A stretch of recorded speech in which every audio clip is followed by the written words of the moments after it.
the UNBC campus in Terrace for this semester. We've got a full lineup for next semester as well, starting in the new year on the 13th, so pick up a schedule on your way out. And if you want to be sent a reminder of upcoming speakers, please let one of us know at the front or myself. Today, to wrap off the season, we're privileged to have Mr. Rod Link speaking to us. He's the editor of the Terrace Standard weekly newspaper. And as one of the main forms of communication and dialogue in the community, I think it's an important discussion to talk about the role of media in our community. Now, Rod was born in the Okanagan. He went to college there and then got a degree in history and other related topics at the University of Victoria. He's been in the North since about 1979, first in Burns Lake, then Smithers, and in Terrace since when, Rod? 88, March. Since 88, okay. So with that, we'll let Rod take the floor, and unusually, he does not have a PowerPoint presentation. We are going to be privileged with a solely oral presentation and discussion. Right. Take it away, Rod. Thank you very much. Okay.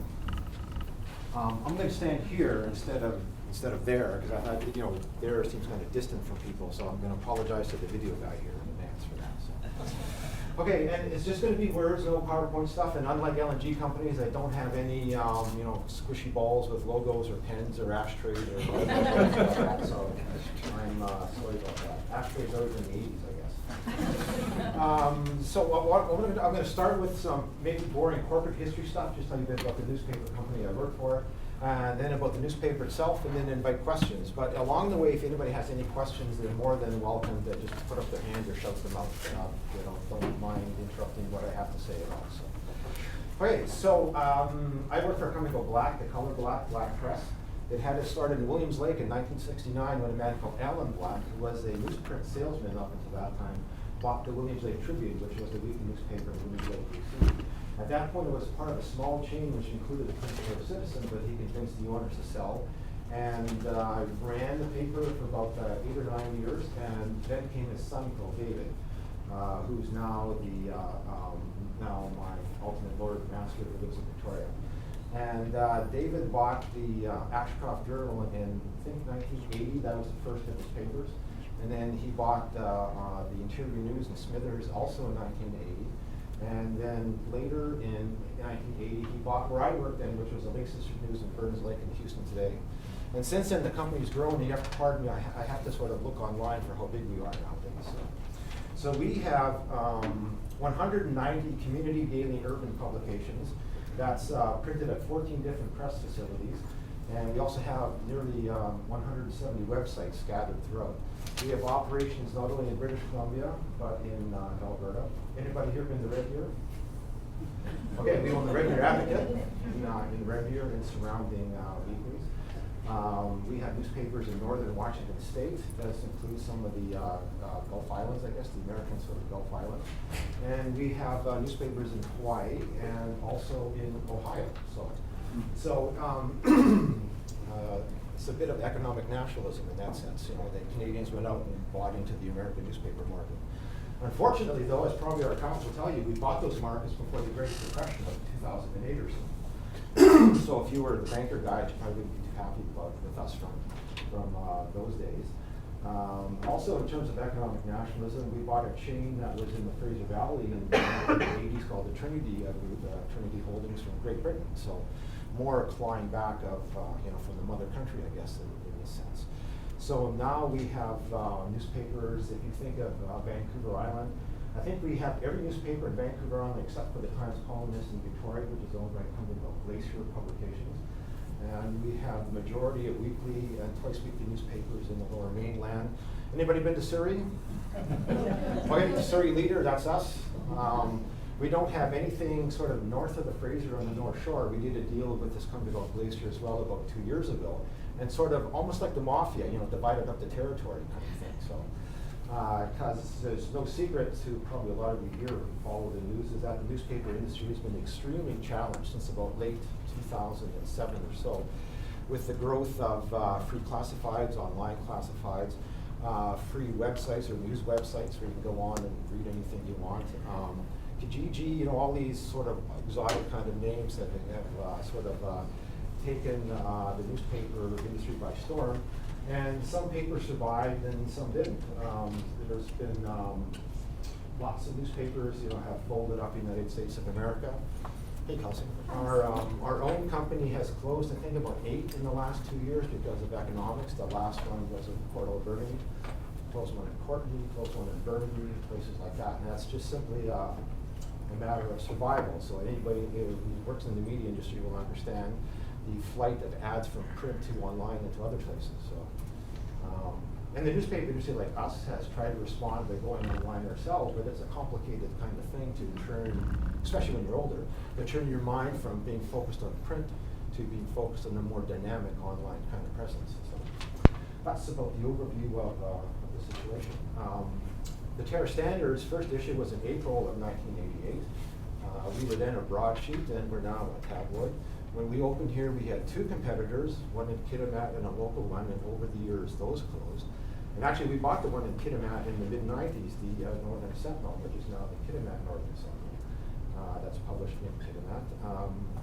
We bought a newspaper and closed a newspaper in Prince Rupert about 6 years ago, and our paper there is now called the Northern View. So in this area of the province, in this section of northwestern BC, we have the paper in Prince Rupert, the one in Kitimat, the one here.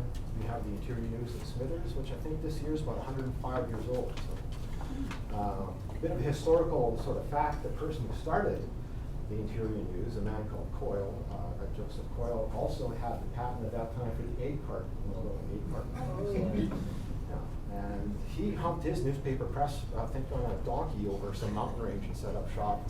First in Aldermere, which is this tiny village above Smithers about 105 years ago, or sorry, Aldermere above Teltwa, about 105 years ago, and then moved into Smithers. So, very much an entrepreneur, just like you know, most newspaper people were up until about 20 years ago or so, in the terms of, you know, independent ownership in small towns along the way. One thing our company has done that's very successful, any economists in the room? No? Sort of, okay. Vertical integration. Any socialists in the room? Okay, thank you, Chris. Okay. You know, where you own the means, where you control the means of production and own the means of production, that's what our company does. So we group newspapers around press facilities. I think I said we had 14 scattered around North America. So our structure is very, you know, it's very tight that way in terms of maximum profit where we can, and tightly controlled expenses in terms of printing as many newspapers as possible in a newspaper press. This is like any piece of equipment that, you know, that you don't want it standing idle for very long. You want it to be able to produce a product as much as possible. So that's one of the economic models that we have. So, okay. That was fast. I'm going to talk a bit about the Terra Standard. As I said, this first issue was in April of 1988 as a broadsheet, now a tabloid. We have sort of 3 main sections of news, which you're familiar with: sports, community, and news. And within the news, various subcategories like letters to the editor, columns, some Andres here, one of our faithful writers, thank you, Andre. Contributed pieces by other feature pieces that people write for us, as well as we write to ourselves. It's a tough business, I can say, because it's unforgiving in terms of its deadlines. Right, there are just constant sort of deadlines. So it's kind of a rhythm of production. You know, I think I said, what was the thing I said something about? You know, it's like sausage. You don't want to know how it's actually made, and you probably don't, because my kind of model of a newspaper is you should run always scared. You should be worried about what your competitors are doing. You should be worried about the kind of news that you're doing, and you should be worried about the kind of news you're not doing, thinking you should be able to do more. We're worried about whether the stuff we actually write makes any sense, is it relevant to the community. In that sense, you have to be aware of the different groups and activities within the community. One of the great things I find about living in a small town, and we've all done this, we've run across people who say, everybody knows who I am. You know, everybody knows who I am. I've lived here for like 50 years or something. And that's simply not true. You know? You may know your circle of 50 or 60 people, and other people may be aware maybe of your name or something, but they really don't know you. So even in a small town, you have silos, I think it's called, in sort of management information kind of things. And the job of the newspaper is almost to present little chunks of those silos each week to people. So, because I believe there's two kinds of news. There's a kind of news of stuff that's happening, let's say a fire or an accident, something like that, or a council meeting. And there's the kind of stuff I think people should know about, whether it's good news or bad news or whatever kind of news. And that's the kind that is the most complicated, because that's the kind that takes the most poking around and phoning and nowadays reading email and trying to decipher things. When I think of the three, since we've opened, I made a little list this morning, just of the three events I think that have shaped this area of northwestern BC. One was the Nisga'a Treaty, signed in 2000. The second was, how many people here remember what was across the road? Yeah, about half, less than half kind of thing. So, yeah, I mean, across the road was, a large, for its day when it opened in the fall of 1988, a large modern sawmill, which processed wood from all over around, and now it's not here anymore. And I think that the disappearance of that mill and then the subsequent efforts from a local ownership group to revive that mill kind of marked a watershed in the city's history, right? So I think that's one of the things, because we turned from a wood town into a while, who was here in the big depressive years after? Yeah, it turned into a depressed economy. Thousands of people left, which may be an exaggeration of the thousands from here. But when you combine the closure of this mill with the end of the company's pulp mill in Prince Rupert, Skeena Cellulose Recap, as it was known, thousands of people left this area, which had an impact. And I think the third thing in the years we've been publishing is the last 2.5 years or 3 years or so is the prospect of liquefied natural gas in terms of its ability to employ people, its ability to change the landscape of how we view ourselves. And I think most importantly, it's forcing the change in how we think, how we should be governed. And I think that applies to First Nations. It's making First Nations become much more active in terms of their government structures, in terms of responding to the prospective villager dollars. And I think it's giving everybody else up here sort of a reason to think about how we view these things. Are we comfortable with thousands of people potentially coming in here? Are we comfortable with pipelines being built or huge gas plants someplace, that kind of thing. So, and in all three of those things, we try to sort of, do stuff in terms of the news. I think we do, because Terrace is not, quote unquote, the LNG capital of this area, or may not ever be. We don't do a lot of LNG, but the stuff that we do in terms of LNG, I think, touches on the city in terms of tax implications, in terms of how the pipeline's coming, how close it'll come, First Nations involvement in that kind of thing. When the sawmill closed, we did a lot of stuff in terms of its impact on people. People moved away. The breadwinner moved to Fort McMurray temporarily, or to Red Deer, or to places in Okanagan for work. Those were pretty difficult stories to write when we were convinced there were far more moving trucks leaving town every week than coming back.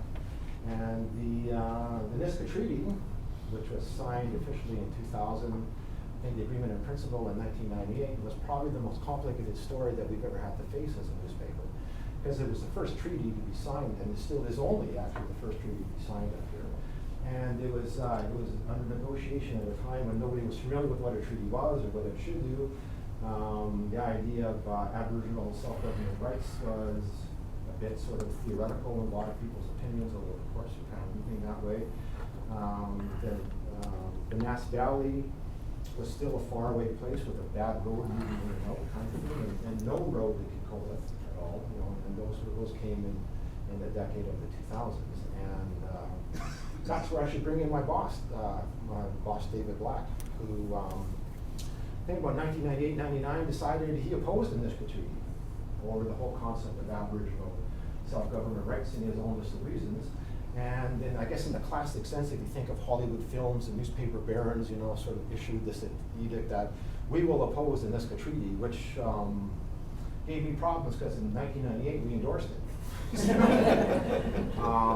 Which is one of the great things I think about newspapers, by and large, newspapers sort of take the pulse of the community and reflect, I think, what's going out there. So that gave me a day of worry, I guess. And we support it for the very reason that I think, Jerry, maybe you're wrong with this, that business people now support treaties because it's good for business. Yeah. You know, if after the signing in, after the signing in 2000, tons of people here in this city got work in the Nass Valley. If you drive out there today, you look at the government structures in the community and the villages, the main government, the Niskalis government main office. Some of the recreational stuff, some of the bridge work was all, was done by people here. So I like to think the Niska Treaty actually saved the city because at that time that expenditure was wrapping up. The mill industry here was sort of closing down. So I think there's sort of one replaced the other in terms of its ability to put food in people's mouths. So anyway, back to my boss, David Black, that we should just eat it, but we shall oppose the Niska Treaty. He actually said that, but what was wrong in terms of the other news coverage at the time, he didn't really dictate to his newspapers to write editorials opposing it. He just sort of, he left it up to us to make up our own minds, I guess, in a certain way. And since we'd already come out editorially, I was okay with that, I guess, in that sense. But what he did do, and which sparked the complaint to the BC Press Council of that day, was contrived this sort of complicated series of for and against opinion pieces. There were some, I don't know how, I think it was divided by the number of seats in the provincial legislature. So if you were the governor of the day, you got so many inches of column space to write your opinion. I think we ran maybe 13 or 14 over the course of 3 or 4 months, kind of thing. It was a pretty, and to smaller papers, it was a challenge just to put that stuff in, as opposed to anything else that was going on in the area. Thankfully, that all kind of went away, and we never, and things sort of went back to normal after that. So it's kind of an interesting experiment in the owner of a newspaper company trying to assert control over what should appear or not appear in his newspapers, or anybody else's newspapers. And I can happily tell you that's the only time he's ever done anything like that. Pretty much he leaves things alone, trusts his people who work in the various towns. Because one of the interesting secrets about Black Press, it's because it's a heavily business-focused company. It spends tons of resources on managing its finances, controlling its expenditures, making sure its operations run financially as viable as possible, and it kind of lets the news thing just go and do itself, right? So it may be that the upper level bosses, the guys with the accounting degrees and the bankers and stuff, don't understand news, which is just fine with me. Or this somewhat still of a mysterious kind of commodity. Because in a lot of ways, a newspaper, in addition to serving the function of providing information to people in various formats, its other job, which the company very much concentrates on, is providing a venue for advertisers to tell readers about the product that they're selling or renting or leasing or whatever. Right? So you have these almost two parallel kind of things that work. And sometimes they work well and sometimes they don't. And but the fascinating thing is that the business side enables all kinds of opinions and views to be heard on the news end. And I think that's one of the kind of a rare kind of situation in today's society.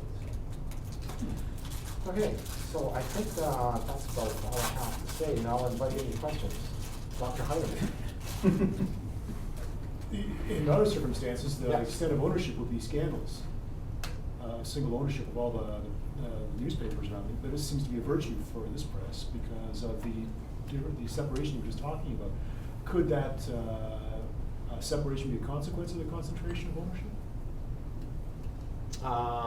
Yeah, it's an interesting question. I don't know. It's fascinating. It's kind of like a church and state kind of thing in a certain way.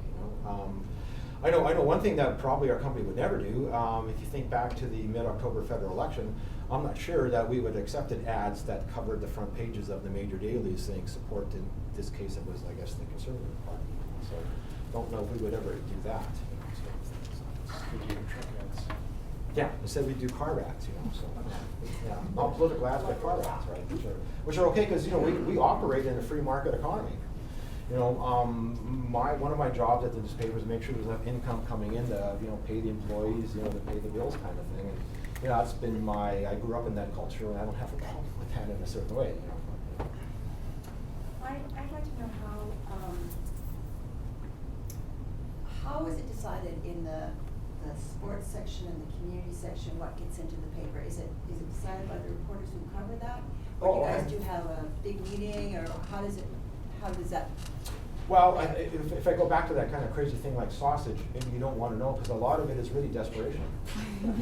There are days and weeks that go by when I'm looking at the story list, or I'm looking at what the reporters are doing, and I'm like, I don't have a good story for the front page. And that's where I think your real question is, who decides what's good and what's not in terms of the story? Who decides what goes in and Yeah, not, and where? In terms of the sports pages that we do, our sports reporter sort of takes care of that. In terms of the community pages, our community reporter takes care of that. In terms of the news pages, that's kind of what I worry about. Mm-hmm. You know, and my best story that I can ever put on the front page is a story that no one knows about. That's why I refer to the thing about being scared, because I don't want a story that radio station has, because this is a competitive industry. And my thing is, why would I want to put what I would call in an old story, you know, if nothing else, for what's left of my ego after years of battering. But you want to, you know, news is a commodity, and you want to have the best, freshest commodity possible. It's just like a grocery store with oranges or bananas. Yeah. Did I help at all? Was that too weird? Okay, great. So in today's paper, for instance, we have a great story that in my world, I call this a great story about LNG and natural gas not LNG, but natural gas pipelines that would serve LNG plants. One of the commitments the provincial government has done in terms of its reconciliation approach to First Nations in terms of economics and social stuff has set aside $10 million a year for each pipeline, and you know there's 4 planned for up here so far. And that $10 million a year for each pipeline would be a form of a royalty in return for having the pipeline built across First Nations asserted or otherwise territory. And the province has said to the First Nations, you know, along each of the routes, you guys figure out the $10 million. You know, and call us when you got it all done. Well, you know, if you can imagine, you know, people on your block getting together and trying to figure out how to divide something up, right? How complicated that will be. So this is already in terms of some of the pipelines that ran past what was the June 30th deadline this year, and now they're staring at a deadline of the end of this month, December 31st. And I think that's a great story. Number one, you know, this is all about economic improvement for people. You know, if you buy into the idea of building pipelines in the first place. And secondly, it recognizes the First Nations fact up here in terms of, you know, asserted control and asserted jurisdiction.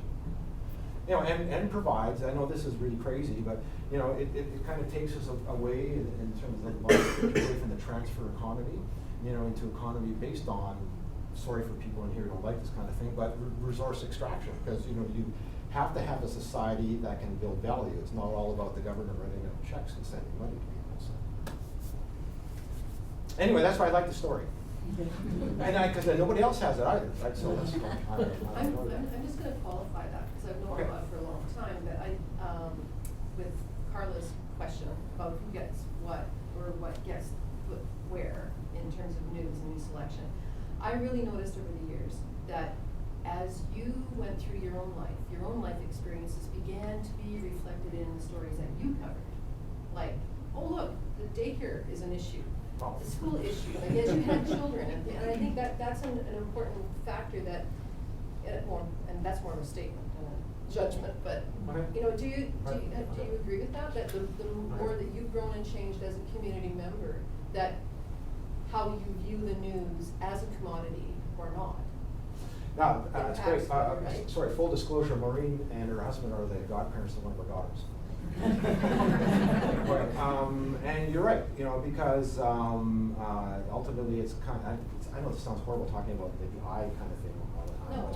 No, but it's often what I see, what I think is news that appears on the pages, you know, what I think is of interest to people. And you're right, you know, as you go through stages of life, certain things become more focused for a while, you know, daycare,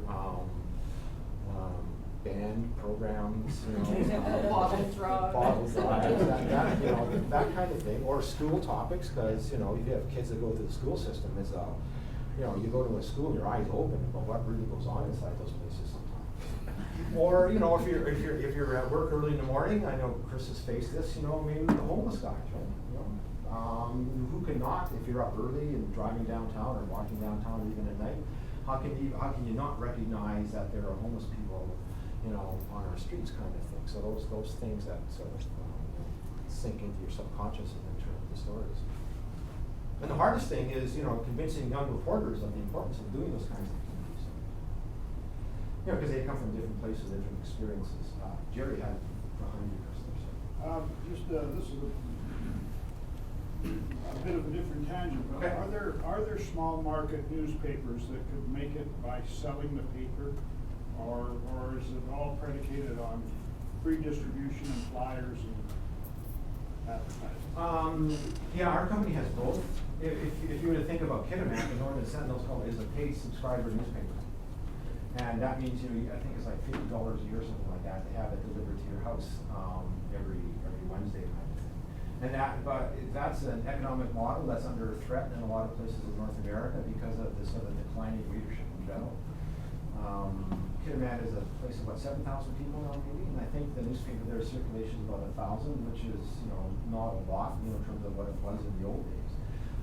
Our paper in our world is called TMC, that's TMC, Total Market Circulation, and it's then delivered to as many homes as we can find, and that then becomes our basis for charging what we charge in terms of rates. You know, the idea the more copies you distribute, the more you can charge that way. So, and it's basically the same thing with flyers too. The more flyers we can deliver, the more we can more revenue we make that way.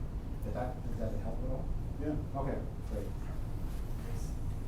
Oh, sorry, Chris was next, sorry. I was hoping you could speak to the idea of online comments. Oh, sure, okay, yes. When we, our website went active about 2004, 2005 kind of thing, and we hired a company called, I forget the name of it now, I don't know if it's still in business, to handle comments for us. And it allowed anonymous commenting, and I think that's what you really, you know, you didn't have to have like a real name or something like that. And then that became a problem for, you're probably referring to the CBC decision about 10 days or so ago. Yeah, and now we do comments by Facebook. So it's kind of out of our hands, but still in our hands kind of thing in that sort of interesting Facebook world. So, it means people have to be more responsible if they're going to say anything. But I think under Facebook you can make up a name too, or make up titles and that kind of So thing. you're not moderating those comments?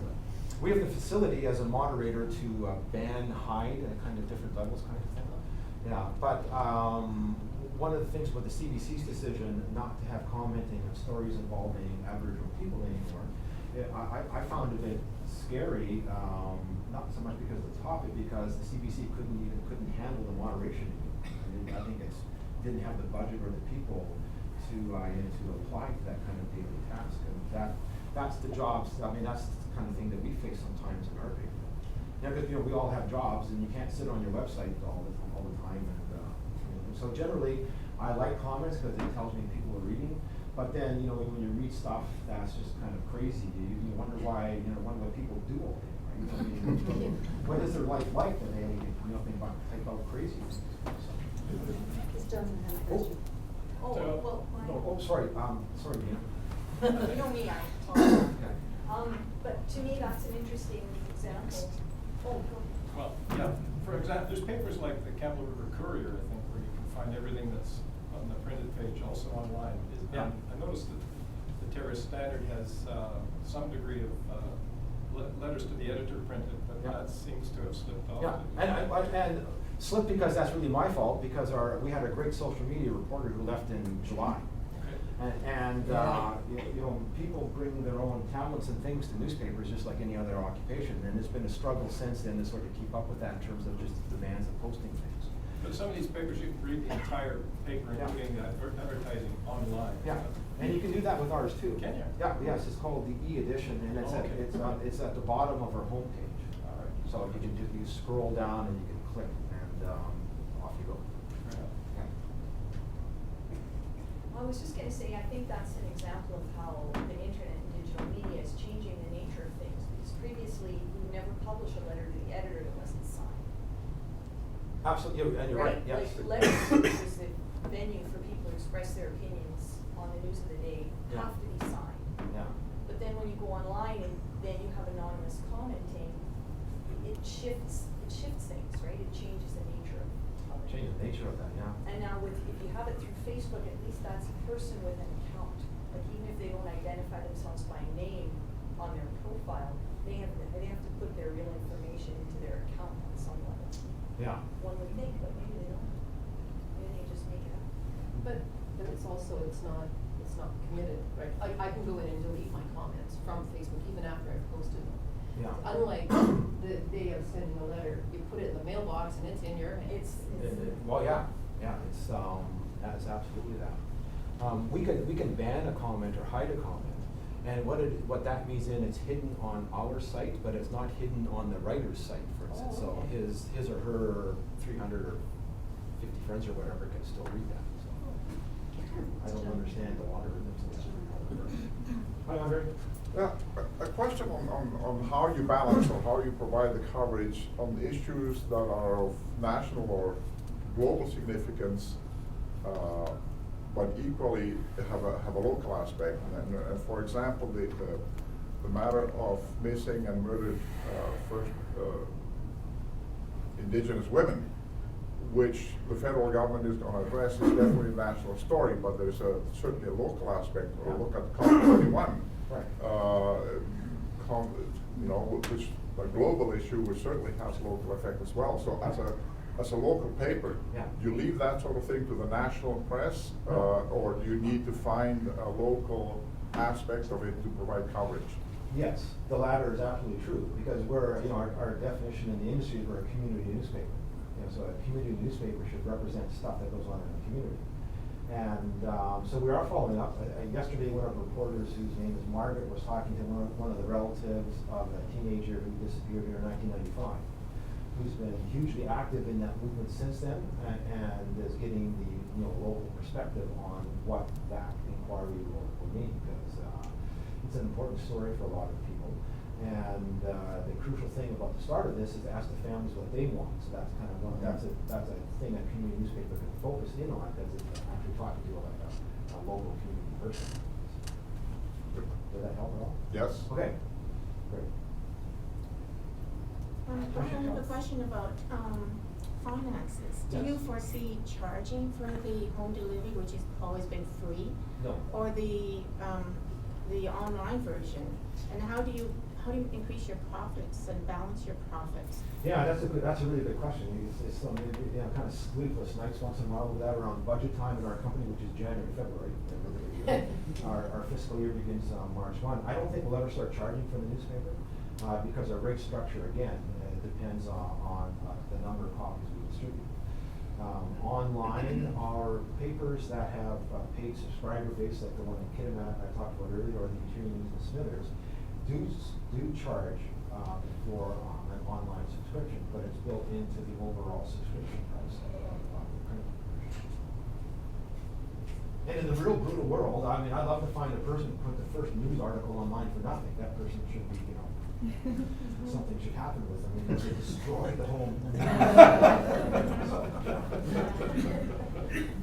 It doesn't seem fair to be getting something for free, from the reader's point of view. I start my day reading the news, and I get the Vancouver Province, and I get the National Post, and I check. I don't know if can you subscribe and get it delivered in your inbox from the Terra Standard? The other ones I just get in my inbox. Yeah, no, we're not that sophisticated. But it seems I should be paying for it. Yeah, I think is it not the National Post? Does it not have a limit each month? Yeah. Of how many is it, 10? Yeah, but the province, I think the province is free. I haven't paid for the province yet. Oh, okay, really? Wow. Okay. Don't say that too loudly, because maybe people don't want to. Yeah, no, but I'm saying that I think, isn't there a time gonna come when they have to start charging for the online versions of the paper? And you're right, there's large newspaper companies in the States that have struggled with that. I think the New York Times had a paywall at the very beginning, and that didn't turn out that well for them. I think the Washington Post is having troubles with that as well.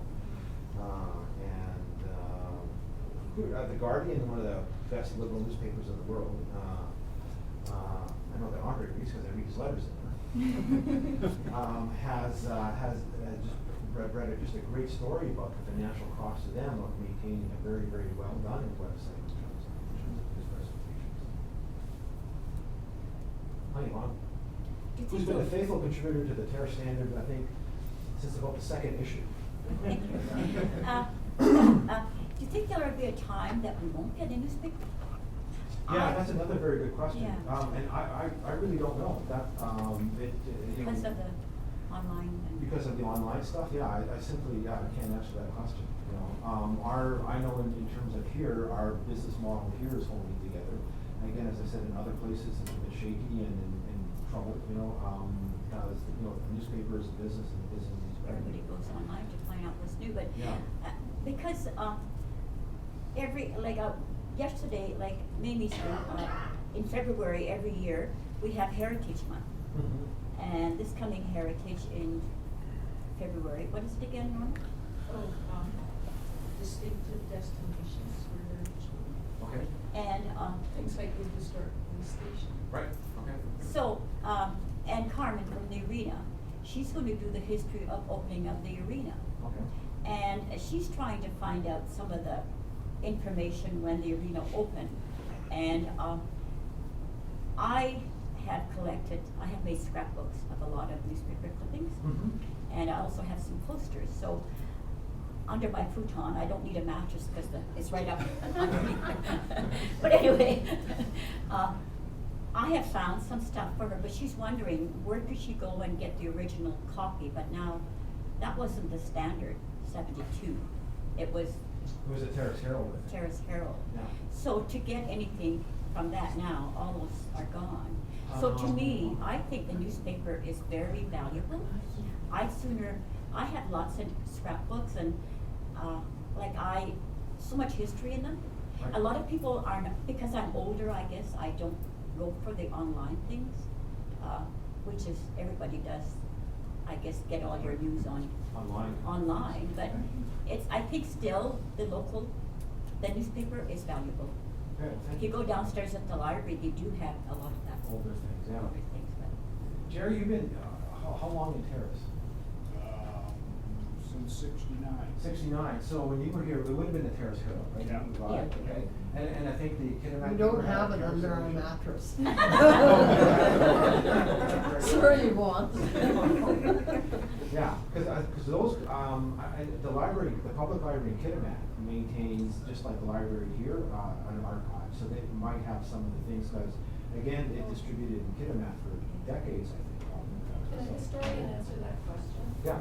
Because I've been doing local Okay. history online recently about, actually, the 1960s, and you can go on to the Terrace Public Library website or the Kitimat Library website, and you can search the text of the papers. If you could find it, half the time you don't get it.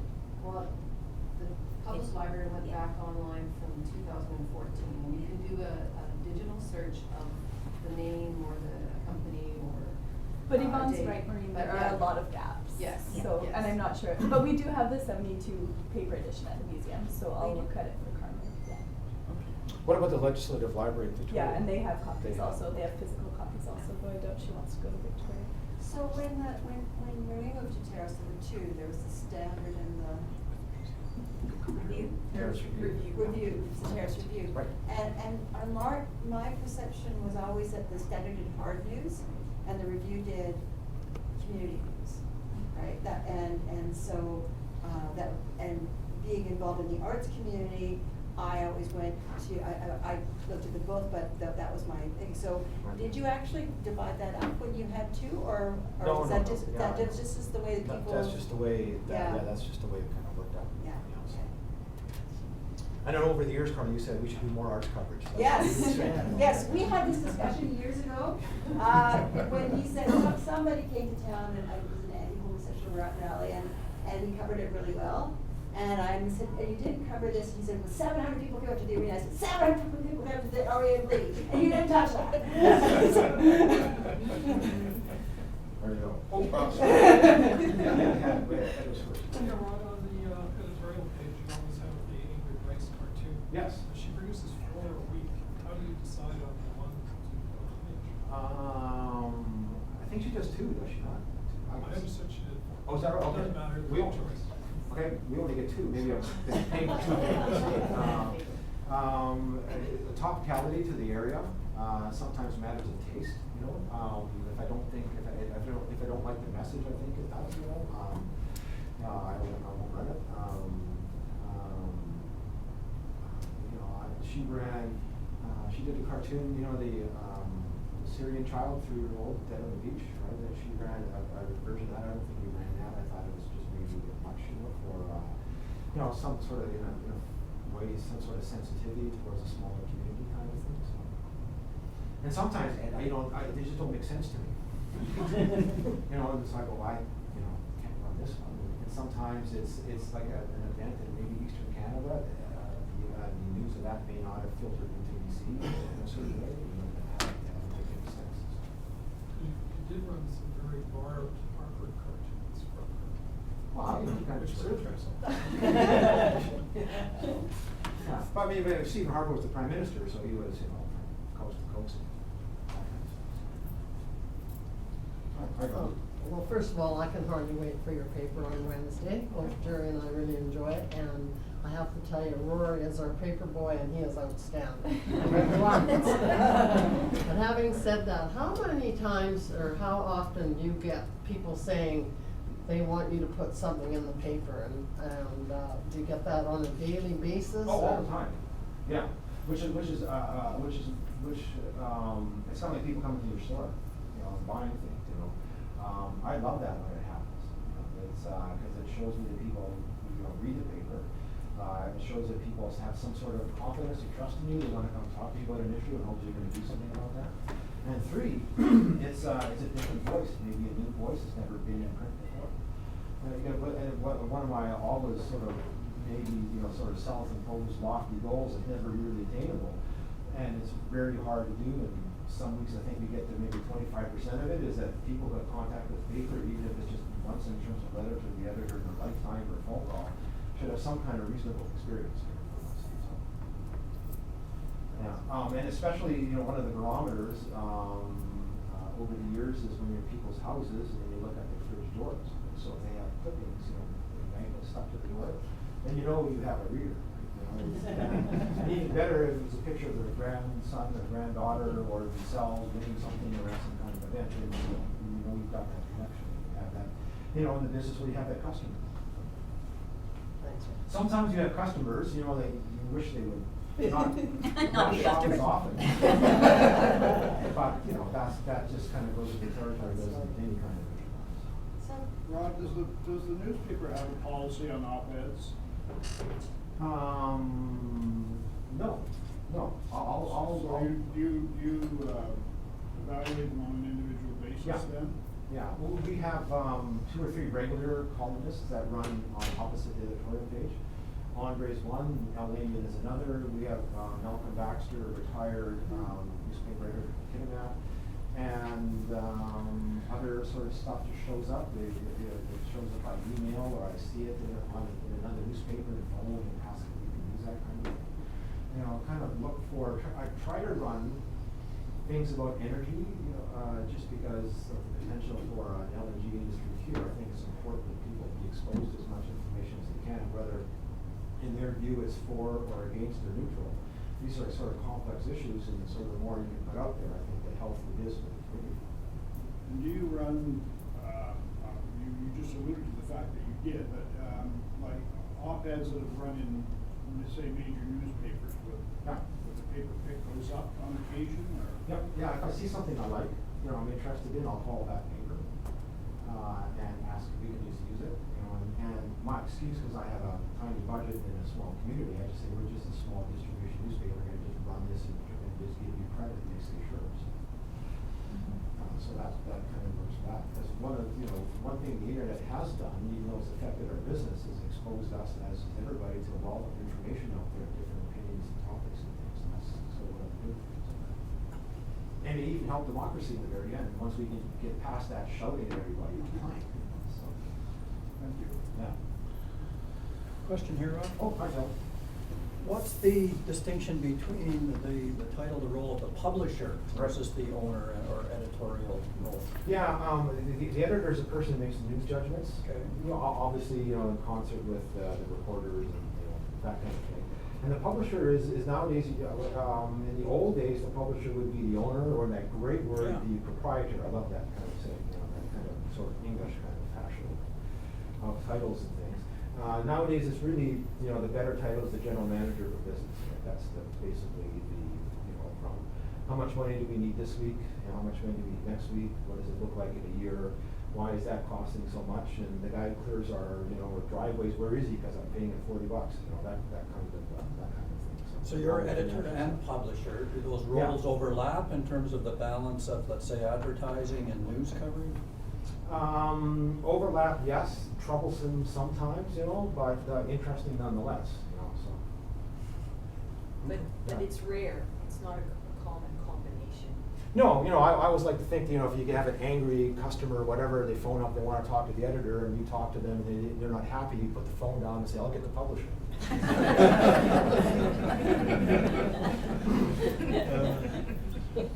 you get a lot of complaints? Well, sure, yeah. Like every week, would you say weekly, monthly? Do you get Month- irate phone calls? Yeah, it depends on the topic, you know, Yeah. sometimes they are absolutely well justified, you will spell somebody's name wrong, you know, or get something Yeah. completely wrong, which happens in the world of Yeah. information. Sometimes we're not aware of an event that goes on, you know, somebody phones up and say, you weren't at the XYZ, and we're like, well, we didn't know about it, you know, because, you know, we're human beings, and there's a limited amount of hours every day, and that kind of thing, so. And then, you know, you have people then phoning up, and it's a conspiracy about something, you know, are there any veterinarians in the room here? Because, no, okay, anybody know any vets here?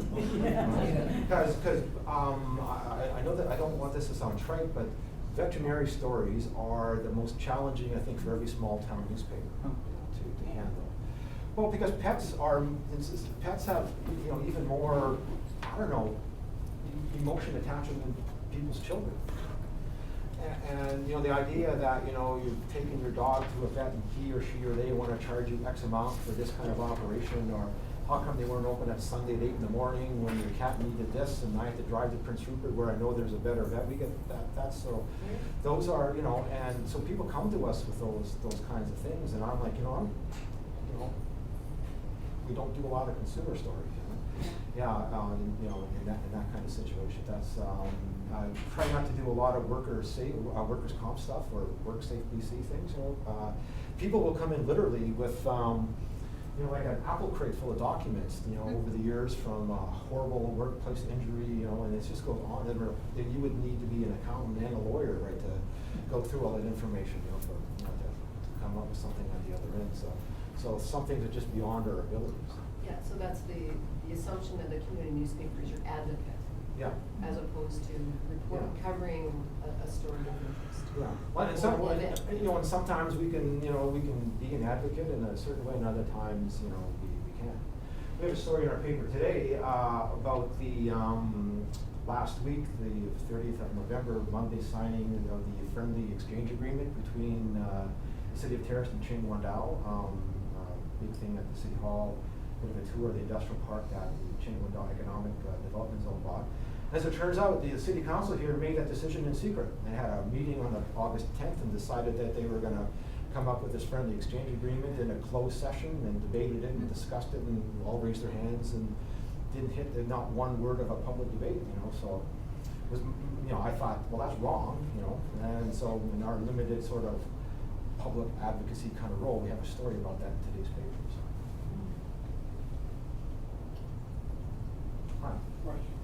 You talked about David Block taking Yes. a stand on the Niska Treaty. Yes. Do you ever see yourself or community newspapers in general taking stands on issues that are as polarized as that? As polarized as that? Yeah. Polarizing. Yeah, we will, you know, on occasion, I think, in our editorial stuff, you know, in our editorial columns that we write, you know.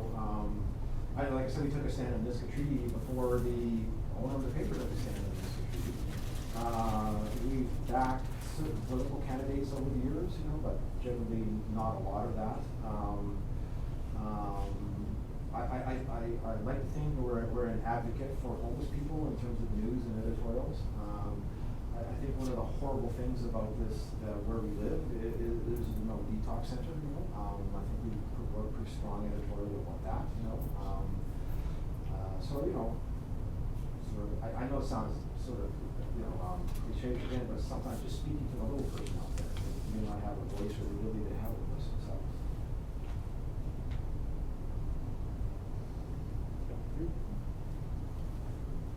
if maybe there's no more questions, this is a good time to thank Rod for coming out and talking to us today. Great.